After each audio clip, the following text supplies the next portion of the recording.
Welcome back to a brand new video of From the Shed End with myself, T.Dot. As always, thank you very much for joining me. Now, before we get into the video, please go and subscribe to the channel and give this video a thumbs up, give it a like, and also let me know your thoughts in the comments as well. It does help with the video being pushed through the algorithms so more Chelsea fans can see the content as well. Now, we are going to be talking about our game yesterday against Liverpool at Anfield. A game that was built up for a lot of drama, a lot of expectation, a lot of goals. Obviously, the rivalry, the previous history between the two clubs. We expected something a bit more. But when I saw the lineups, especially Liverpool's, I did think, we're not going to get what we expect in this game. But there was still some pros to take from it, some pluses from a Chelsea perspective. I thought, let's start with the lineup, which I thought, obviously, even with the injuries that we've got, I did think we were going to be fielding our best squad available, and Graham Potter, to his credit, he tried to do that. Now, originally went for, I think, almost a back four, which then kind of changed into a back three, centre backs with the two wing backs at some point. But initially started with the back four with Trevor Chalobah, Thiago Silva, Badiashile, and Marc Cucurella as our back line, which worked really well. I thought, let's start with them first of all four of them I thought were really good. I thought Badiashile and Thiago Silva, the partnership that they've both formed over the last two games has been something that has been a joy to watch. It took me back to the Terry and Carvalho days. I know it's early, don't shoot me already, but I think we've got a good player on our hands in Badiashile. And obviously Thiago Silva, being almost 39 years of age, of course he's not there for the long haul, but for the meantime, Badiashile's got one of the best centre-backs in the world to learn from and to pass on a lot of experience and knowledge of the game to. So I'm looking forward to that partnership forming. As I said on previous videos, we should not be playing Thiago Silva week in, week out. That is the job of Koulibaly, who was actually on the bench again. So that doesn't tell you, that tells me one thing, that Graham Potter isn't scared to drop players that are not playing well, which we're going to get onto in a minute as well when we talk a bit further up the field. But the defence line I thought was really good. I thought Trevor Chalobah at times looked a bit shaky, came off injured as well, so hopefully that injury isn't too bad for Trevor Chalobah. But he put in a good performance. I thought, Marc Cucurella coming back into the team didn't really look like he hadn't been in the team. He'd missed obviously a lot of the back-to-back games that he hadn't played. He was on the bench for. He came in and he'd done a job, and I thought the back line was good. I thought Kepa again really well. Midfield options is Lewis Hall and Jorginho. Now, I don't want to pick out Lewis Hall too much because, again, I always say on here that he's only 18 years of age. He's still a youngster. Not long ago, he was playing in the development squad in Premier League 2 for Chelsea under 21s. So to come into a big game and play the way that he did, I expected that. I expected him not to be able to deal with the midfield of Liverpool, to deal with the role that was given to him, albeit a natural role that he plays in the development squad, but more so because, he's been playing at left back. He's probably got a bit more protective cover with the midfielders ahead of him in the games that he's played at left back. But he done okay. He done all right. He didn't blow me away. He didn't. You can tell why he got subbed off during the game. It's one of the things that I said, he's out of his depth a little bit in the game, giving the ball away, looking a bit panicked on the ball when he's got it in midfield. And, the game was clearly, if anyone's played at that level, you've even watched the game live at that level, the intensity doesn't really get to be shown on the TV. And when you've got the ball, you've only got a couple of seconds to think about where you're passing it and what you're going to do with this ball. And he looked like an 18-year-old playing in a very experienced game. And that's no discredit to him. That's just something that he's going to have to learn as time progresses and as it goes on. But I thought he'd done really well. I was impressed with him. Jorginho as well, obviously coming in as captain with Azpilicueta on the bench. I thought he'd done okay. He'd done okay. I don't want to give him too much credit, but I thought he, again, steadied that midfield and he'd done his job. He battled. He tried to do what he could, but, everyone knows what my opinion on Jorginho is already. Mason Mount, Conor Gallagher made up the two attacking midfield roles, and then you had Kai Havertz filling up at front with Hakim Ziyech playing almost a right wing back in the midfield role as well. As I said, we switched to a back five at one point in the first half, and Hakim Ziyech, who was playing in that right wing back position. I wasn't happy when he done that, Graham Potter. I'll be honest, that's another big thing I'm going to get onto the tactics, but Hakim Ziyech for me is one of those players that is clearly either playing for a move away from the club or playing for his club at the moment and trying to play for the badge. But I feel it's the earlier part. He wants to move. He's been linked with Roma at the moment. I think Jose is keen on him to come to the club. So we have to see how that pans out. But I thought, you know, Hakim Ziyech played really well. I was impressed with Conor Gallagher to an extent. I thought he gave the ball away. He wasn't in my predicted lineup for a reason, and it showed in the game that he's quite bullish on the ball, and he likes to just try and get stuck in. He's just everywhere, runs around too much, and doesn't really have an end goal of what he's trying to do with the ball. So yeah, I was impressed with how we started the game. I thought we played really well. I thought we were the better team in the first half. Was on the front foot. We was trying to get the ball into the box as much as possible. I liked the way that we were passing the ball around. As I said, defensively we were brilliant. I thought Kepa was good in goal, but Mason Mount, I feel like I have to talk about him. I have to give him a bit of time. And this is where I go back to Graham Potter. Now, I've just said to you before that Koulibaly, who has not been putting in brilliant performances, we know that. We can all see that as Chelsea fans. He's not been playing well.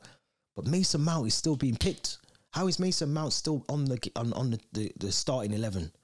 How can he be? Because Graham Potter's already showed he's got the balls to drop Cucurella, who hasn't played well. He's already dropped Koulibaly, who has not been playing well. How are you not dropping Mason Mount? I don't get it. You know, I understand that, you know, you can't speak bad of Mason Mount, but I'm going to do it because I think he deserves to be treated exactly how Jorginho gets treated, the way that Christensen was treated at times, the way that Alonso was treated at times, the way that we treated Lukaku when he wasn't playing well. Rudiger at one point, if you remember, well before Rudiger was the Rudiger that everyone went on to love, was not playing well for us. Mendy has had the same treatment as well. Let's not forget about that.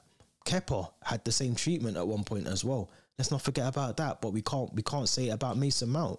We should be able to dig out Mason Mount because he's putting in 3 out of 10s and he's still in the starting lineup. Now, my predicted lineup, I had Carney Chukwuemeka, who came on and he done a job. He done a job. As much as it was only for, 20 minutes, 25 minutes, he done a job. He done a job. Mason Mount couldn't even string 2 passes together. Now, I don't know if it's confidence. I don't know whether his head's been turned. There's a lot of talk about him going to Liverpool and having secret discussions with Liverpool about a move there in the summer. I don't know what it is with Mason Mount, but he's clearly not playing at the moment to the level that we need him to play. Now, as I've said before, Koulibaly's been dropped. Cucurella's been dropped.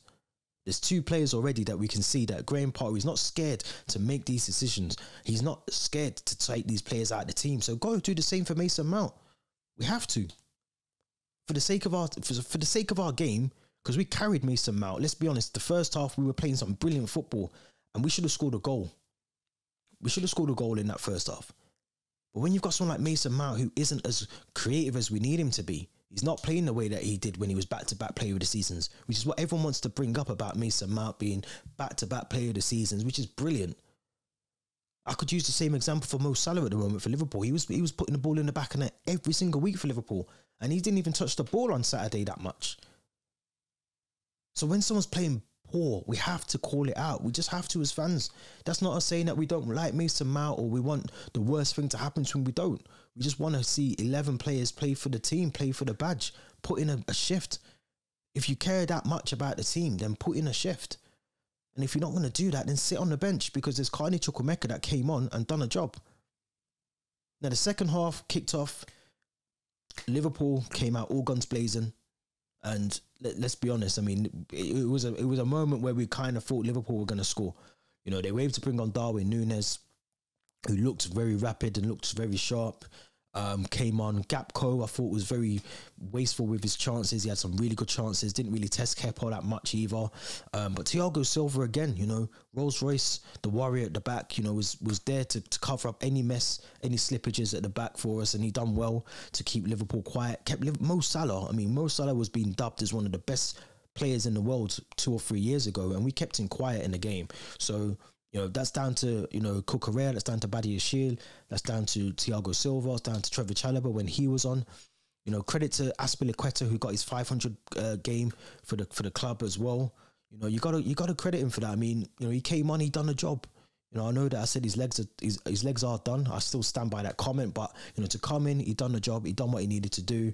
To achieve 500 games for a club is a massive achievement, and you know, you have to credit him for that, because he's done really well. A brilliant servant for the club. But going in, I mean, let's talk about MUDRYK. I mean, as the game progressed, you just knew MUDRYK was going to come on. You know, I backed him to score a goal, and within minutes, he had an opportunity to score a goal. I'm not sure how he missed it. I think he tried to put it onto his left foot. He just has to put his foot through that. And he had another opportunity as well. I think it was with Conor Gallagher sort of dilly-dallying on the ball in the box, and he just picks up the ball and twinkle toes. It was almost like watching prime Eden Hazard. You know, he reminds me of someone. If we can get MUDRYK playing the way that we got to see a glimpse of him playing in that second half against Liverpool at Anfield, you know, if we can get him, João Felix, even Hakim Ziyech at the moment, we can get those three playing and get a striker that can sit in that number 9 role and do the job. We've got a player on our hands there, because he showed already, again, just very much like João Felix against Fulham, just a difference in the quality that we've been lacking as a team, that we haven't got. The likes of why I'm saying about Mason Mount is because when you see someone like MUDRYK coming to the team, you see João Felix coming to the team, you can see the difference of where we were before and where we are now. It's completely so far away from each other. It's unbelievable. So we have to start believing in the players that actually want to put on a shirt and play for this team.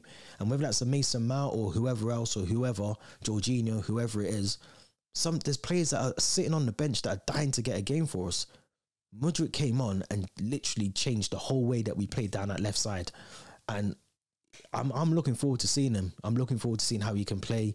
You know, again, Kai Havertz, again, I don't really want to dig him out too much. I thought he was unlucky for the goal. You know, I think that it was an offside for me. I don't think that you can argue the toss about it. And in terms of today's laws and the rules in the game, it was offside. Unfortunate for him, but you know, getting into the right spaces at times, you know, right pockets of space. But I just think he's just not a number 9. He's not a number 9. I don't know why we're still trying to force his number 9, you know, play him as a striker. Yes, we've got Aubameyang, we've got Fofana on the bench there as well.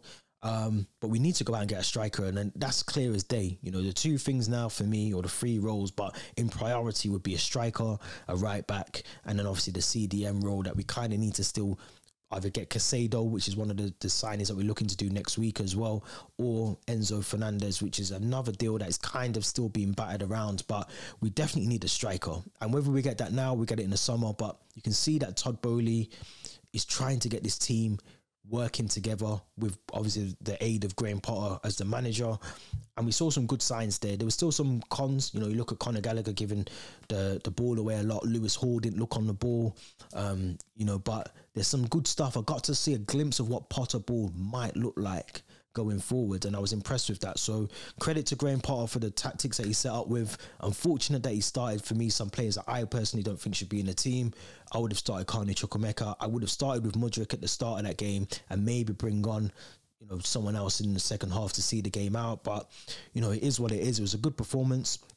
Graham Potter, because we're not in the FA Cup now, has a nice window of opportunity to train with these players, work tactically with them, and see what we can do ahead of that game again in the Premier League again. I think it's Fulham next, back in the Premier League. So we've got some time to train. We've got some time to get to know some of the new boys that have come in as well. Obviously, we've got some new signings that are still hopeful for the next couple of days or so before the window shuts. But let me know your thoughts in the comments about the game. Liverpool 0, Chelsea 0.